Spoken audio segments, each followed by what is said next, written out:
वालेकुम। आज की वीडियो में हम जितनी भी क्लिनिकल्स होते हैं, जितनी भी hypolipoproteinemia and hyperlipoproteinemia clinical stage to lipoprotein metabolism होती हैं, जो 4 लाइपोप्रोटीन्स हमने पढ़ी हैं उनकी हम बात करेंगे। तो एज यू कैन सी काइलोमाइक्रॉन्स में बस एक चीज़ मैंने दिखानी थी कि सबसे ज़्यादा जो टैग कंपोनेंट होता है वो काइलोमाइक्रॉन्स में होता है, एंड जो सबसे ज़्यादा कोलेस्ट्रॉल कंपोनेंट होता है वो एलडीएल में होता है। तो एक तरफ से ये याद रख लेना है।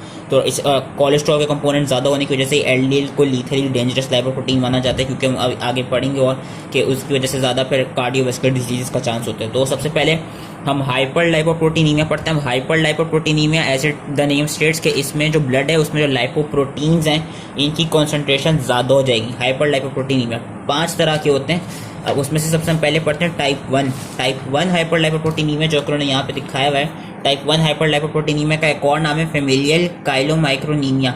इसमें बेसिकली होता क्या है कि जो हमने काइलोमाइक्रॉन्स के मेटाबॉलिज्म में पढ़ा था कि लाइपोप्रोटीन लाइपेस होता है जो कि एक्सोजीनियस टैग्स को हाइड्रोलाइज करता है और एपोसी2 से एक्टिवेट होता है। बेसिकली टाइप 1 हाइपर लाइपोप्रोटीनिया में होता क्या है कि इसमें काइलोमाइक्रॉन्स की अक्यूमुलेशन होने लग जाती है। काइलोमाइक्रॉन्स ज़्यादा से ज़्यादा अक्यूमुलेट करने लग जाते हैं। क्योंकि जो इसमें लाइपोप्रोटीन लाइपेस या एपोसी2, टाइप 1 में लाइपोप्रोटीन लाइपेस या एपोसी2 में से दोनों में से कोई एक या दोनों डेफिशिएंट हो जाते हैं, जिसकी वजह से होता है क्या है कि इसमें जो काइलोमाइक्रॉन्स है वो ज़्यादा से ज़्यादा इंक्रीज करने लग जाते हैं। और हम देखेंगे कि जो लिपिड प्रोफाइल कराएंगे तो उसमें क्या कहते हैं, जो टैग्स होंगे टैग्स भी एलिवेटेड होंगे, क्योंकि काइलोमाइक्रॉन्स एलिवेटेड हैं। तो उस बंदे को हाइपर ट्राइएसाइलग्लिसरोलीमिया होगा, क्योंकि उसमें जो टैग्स होंगे वो ज़्यादा एलिवेटेड होंगे। इवन फास्टेड स्टेट्स में भी वो एलिवेटेड होंगे।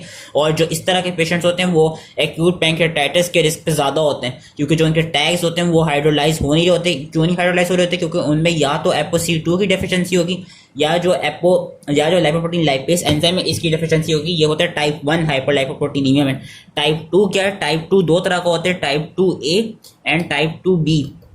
टाइप 2A में क्या होता है? टाइप 2A का एक और नाम है फेमिलियल हाइपर कोलेस्ट्रोलीमिया। और ये होता क्यों है? क्योंकि ये बेसिकली ये है ऑटोसोमल डोमिनेंट है। इसमें बेसिकली होता क्या है कि इसमें टाइप 2A हाइपर लाइपोप्रोटीनिया में होता क्या है कि जो एलडीएल के रिसेप्टर्स पढ़े थे ना हमने, एलडीएल मेटाबॉलिज्म में, एलडीएल जिनके थ्रू रिसेप्टर्स के थ्रू एंडोसाइटोस होता है। बेसिकली इसमें इन रिसेप्टर्स की डेफिशिएंसी हो जाती है। ये रिसेप्टर्स सही से बन नहीं पाते, इनमें डिफेक्ट आ जाता है, जिसकी वजह से होता क्या है कि जब ये रिसेप्टर्स होंगे नहीं तो एलडीएल जो है वो एंडोसाइटोस हो नहीं पाएंगे। जब एलडीएल एंडोसाइटोस होकर हाइड्रोलाइज होने नहीं है तो एलडीएल आपके ब्लड में ज्यादा एलिवेट हो जाते हैं। एंड ये देखा जाएगा कि जब एलडीएल आपके ब्लड में ज्यादा से ज्यादा एलिवेट लेंगे तो फिर that patient will have high risk of क्या कहते हैं एथेरोस्क्लेरोसिस, जो कि फिर आगे जाके स्ट्रोक कॉज कर सकता है, या तो क्या कहते हैं इन बंदों में ज्यादा एमआई हो सकता है और अदर कार्डियोवास्कुलर डिजीज हो सकती है, क्योंकि इनके जो एलडीएल लेवल्स होंगे वो सबसे ज्यादा बड़े होंगे। वो क्यों बड़े होंगे? क्योंकि इसमें टाइप 2A में क्या होता है कि उसमें जो एलडीएल रिसेप्टर्स है इनकी डेफिशिएंसी हो जाती है।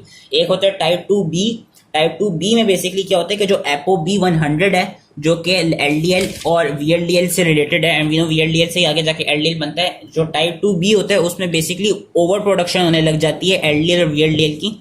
उसमें बेसिकली ओवर प्रोडक्शन क्यों होती है? क्योंकि जो उसमें ApoB100 है ना उसकी ज्यादा से ज्यादा ओवर प्रोडक्शन होने लग जाती है। जब ज्यादा से ज्यादा ApoB100 ओवर प्रोड्यूस होगी तो उससे होगा क्या? उससे बंदे को टाइप 2B हाइपर लाइपोप्रोटीनीमिया हो जाता है। और इस केस में देखा जाएगा कि जो पेशेंट होगा उसमें वीएलडीएल और एलडीएल के लेवल ज्यादा बड़े होंगे, एंड अगेन सिंस एलडीएल के लेवल ज्यादा बड़े हैं तो those person will also have high chance of getting atherosclerosis and other cardiovascular related diseases. फिर ये था फिर आता है टाइप 3।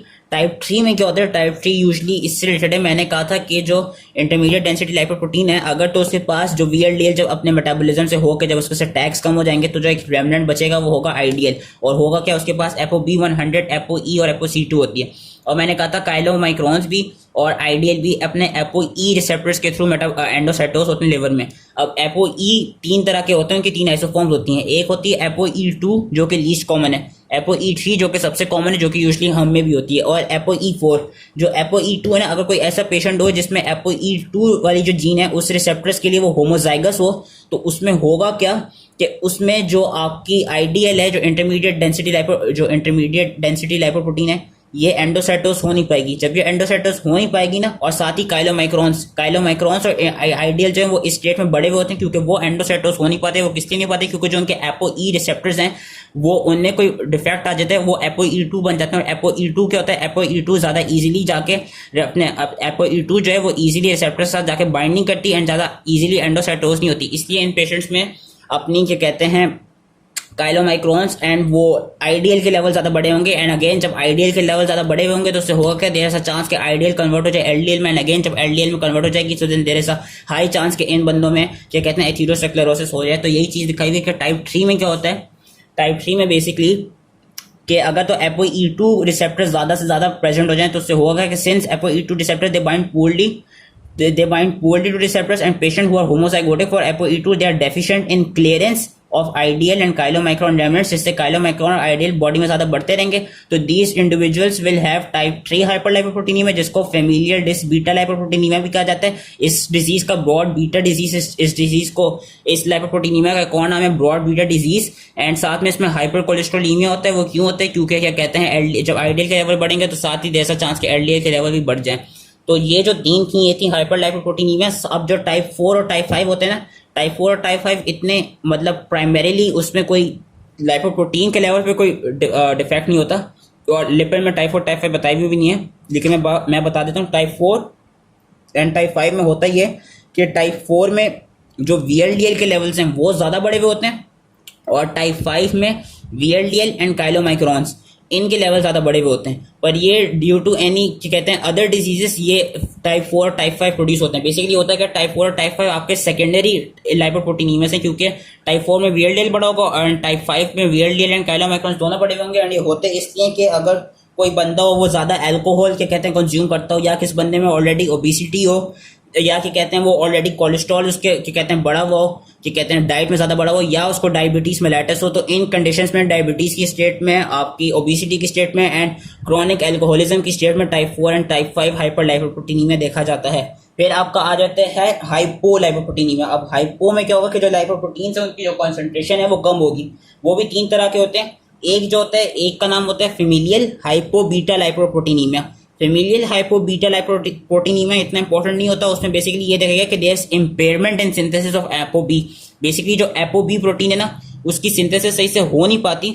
तो उन केस में जो ApoB होगी, ApoB प्रोटीन जो होगी वो ऐसे कम प्रोड्यूस होगी, और जब वो कम होगी, ApoB जब कम होगी तो उसमें होगा क्या कि जो वो पेशेंट्स हैं उनमें जो VLDL, LDL एंड जो काइलोमाइक्रॉन है जिसके अंदर ApoB होती है, उनकी सिंथेसिस एक तरफ से थोड़ी कम हो रही होगी पर थोड़ी कम हो रही होगी। तो जो इस तरह, लेकिन ये इतना इंपॉर्टेंट मतलब इस केस में जो पेशेंट जो है वो किसी सिम्टम्स वगैरह के साथ आता नहीं है, वो इतना मतलब ज़्यादा डेंजरस होता नहीं जो फेमिलियल हाइपो बीटा लाइपोप्रोटीनीमिया होता है। फिर एक जो आपका हाइपो लाइपोप्रोटीनीमिया जो सबसे डेंजरस होता है वो होता है ए बीटा लाइपोप्रोटीनीमिया। ए बीटा लाइपोप्रोटीनीमिया में क्या होता है कि बेसिकली मैंने बताया था कि काइलोमाइक्रॉन के मेटाबॉलिज्म में भी कि एक आपकी वो क्या कहते हैं, कुछ प्रोटीन्स होती हैं जिनका नाम होता है माइक्रोसोमल ट्राइग्लिसराइड ट्रांसफर प्रोटीन्स।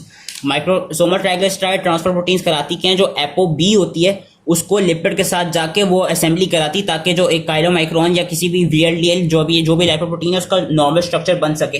अब इस केस में होता क्या है कि जो वो माइक्रोसोमल ट्राइग्लिसराइड ट्रांसफर प्रोटीन्स है ना, उनमें कोई डिफेक्ट आ जाता है जिसकी वजह से वो क्या कहते हैं ApoB को लिपिड्स में लोड कर नहीं पाती। जब वो लोड कर नहीं पाती तो सही से काइलोमाइक्रॉन या VLDL बनेगी नहीं। जब वो सही से बनेगी नहीं तो होगा क्या, इन VLDL एंड काइलोमाइक्रॉन्स इनकी वो प्रोडक्शन कम हो जाएगी, जिसकी वजह से इसको हाइपो या इसकी वजह से इसको ए बीटा लाइपोप्रोटीनीमिया कहा गया। ए बीटा क्यों, क्योंकि इसमें basically there will be absence of almost there will be absence of lipoprotein, और जो ApoB है उसकी एब्सेंस हो जाती है। क्यों हो जाती है, क्योंकि वो बंद तो रही होती है, ApoB नॉर्मली बंद तो रही होगी, लेकिन वो नॉर्मली लोड नहीं हो पाएगी, वो लिपिड्स के साथ जाके बाइंड नहीं कर पाएगी। तो जब प्रोटीन लिपिड के साथ जाके बाइंड कर ही नहीं पाएगी तो लाइपोप्रोटीन का स्ट्रक्चर बन ही नहीं पाएगा, जिसकी वजह से इन पेशेंट्स में VLDL और काइलोमाइक्रॉन्स के लेवल कम देखे जाते हैं। और इन पेशेंट्स में होता है कि जो टैग्स होते हैं, क्योंकि VLDL एंड काइलोमाइक्रॉन्स का फंक्शन क्या है कि उन्होंने एक्सोजीनस और एंडोजीनस टैग्स को ट्रांसपोर्ट कराना है। तो इस केस में होगा कि सिंस VLDL एंड काइलोमाइक्रॉन्स कम होंगे तो जो टैग्स होते हैं वो आपके लिवर और इंटेस्टाइन में जाकर कम्युलेट करने लग जाते हैं, और जो फैट सॉल्युबल विटामिन्स होती हैं उनकी भी एब्जॉर्प्शन काफी कम हो रही होती है। और इस केस में LDL भी लो होते हैं। LDL लो क्यों होते हैं, क्योंकि VLDL ही कम होगा। जब VLDL ही कम होगा तो LDL बन ही नहीं पाएगा।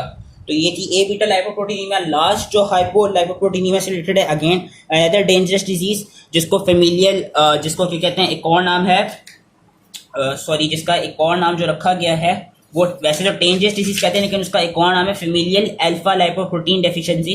फेमिलियल अल्फा लाइपोप्रोटीन डेफिशिएंसी क्या है कि उसमें उसका कौन नाम दिया गया, टेंजस डिजीज। टेंजस डिजीज बेसिकली होता क्या है कि उसमें जो आपके HDL के पार्टिकल्स है ना वो ही कम होते हैं। एच टी एल आपकी लाइपोप्रोटीन है, एच टी एल इसमें ऑलमोस्ट वर्चुअली एब्सेंट होती है, ये डेंजरस डिजीज होती है। और इसमें फिर अगेन ये डेंजरस क्यों है, जब एच टी एल कम होगा तो इन पेशेंट्स में भी कार्डियोवास्कुलर रिलेटेड डिजीज का ज्यादा चांसेस है, क्योंकि इन पेशेंट्स में फिर हाइपर कोलेस्ट्रोलीमिया हो जाएगा, क्योंकि एच टी एल का काम है कि वो कोलेस्ट्रॉल को पेरिफेरल टिश्यू से लिवर में लेकर आता है।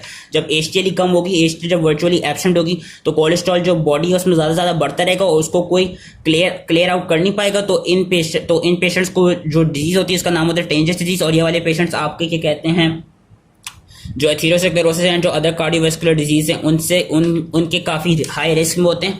तो ये that was dangerous disease and these were all the diseases related to your lipoprotein metabolism. मैं एक दफा फिर से सारी रिवाइज करा देता हूँ। हाइपर लाइपोप्रोटीनीमिया की 5 थी।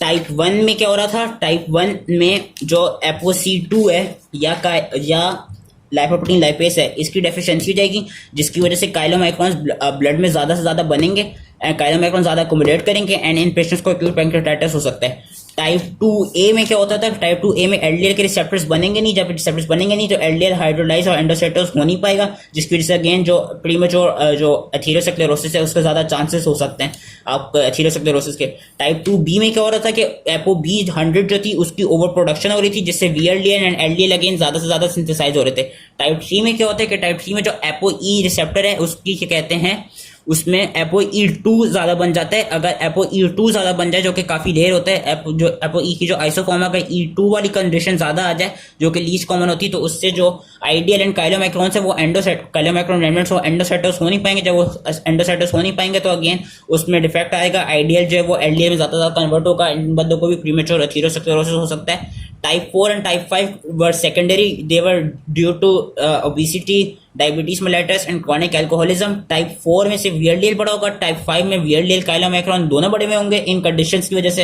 एंड जो हाइपोलाइपोप्रोटीनीमिया है उसमें से एक फेमिलियल हाइपोबीटा लाइपोप्रोटीनीमिया आ जाती है, जिसमें एपोबी प्रोटीन जो उसकी क्या कहते हैं सिंथेसिस में कुछ इंपेयरमेंट आ जाती है, जिसकी वजह से जो आपकी लाइपोप्रोटीन्स हैं वो बन रही होती हैं पर कम बन रही होती हैं, जिस तरह वीएलडीएल, एलडीएल और क्या कहते हैं काइलोमाइक्रॉन्स हो गए, जिनमें एपोबी प्रोटीन होती है।